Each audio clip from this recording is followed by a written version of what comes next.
Այս սարնիմն է, այս ծառնիմն է, ինչ վատ արքա են որ։ Հրանտ ջան, Բայ։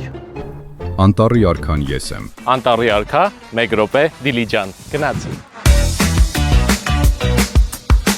Դիլիջանը միշտ ունեցել է իր լեգենդները, այս մեկը ծնվել է հենց անտառի սրտում։ 1966 թվական Դիլիջան քանդակագործ Արա Սարգսյանն ընտանիքով հանգստանում էր Աղասի Խանջյանի ամառանոցում։ Տարածքում շրջելով նա նկատում է լայն ճյուղերով մի հսկա ծառ, ու հենց այդ պահին ծնվում է գաղափարը։ Իսկ եթե ծառին կյանք տամ, 1923 թվականին Արա Սարգսյանն արդեն ստեղծել էր հին հունական դիցաբանության անտառների վայրի բնության պահապան աստված Պանի փայտե քանդակը։ 1967 թվականին վերաձևելով իր նախնական ստեղծագործությունը, Արա Սարգսյանն այն ներկայացնում է նոր կերպարով՝ Անտառի արքա անվամբ։ Այսպես էլ Անտառի արքան դարձավ Դիլիջանի լեգենդներից մեկը։ Դե ինչ Աշխեն։ Կհանդիպեք Դիլիջանում։